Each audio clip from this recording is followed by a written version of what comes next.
ceux qui ont choisi l'avion pour partir en vacances. Voici une grande première en France dans l'univers aérien du low-cost. La compagnie Transavia, filiale d'Air France, lance une plateforme de revente de billets entre particuliers, une alternative précieuse déjà proposée par la SNCF. Alors quelles sont les conditions ? On voit tout cela avec Camille Rijad et Alexis Delcourt.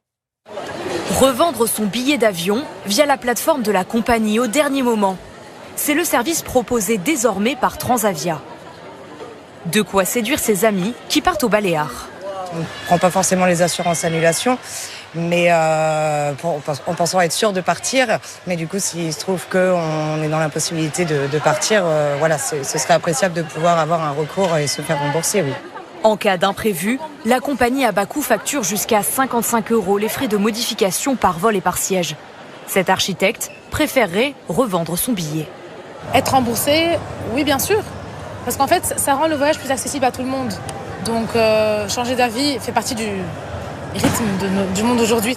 Concrètement, il suffit de déposer son billet sur la plateforme de revente jusqu'à 1 heure avant le départ. Si un autre voyageur le rachète, le passager initial sera remboursé au minimum du montant des taxes et jusqu'à 50% du prix total. Insuffisant pour ce voyageur en tour du monde.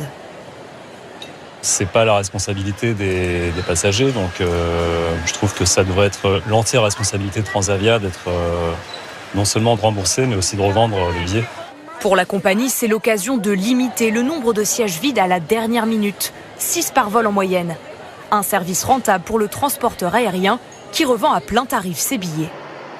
Le fait de générer des revenus additionnels et aussi évidemment de traiter de manière plus efficace ce qu'on appelle les no-shows, c'est-à-dire les clients qui ne se présentent pas à l'embarquement de l'avion. Cette alternative existe déjà dans le ferroviaire. Il y a 3 ans, Ouigo a lancé sa propre plateforme de revente.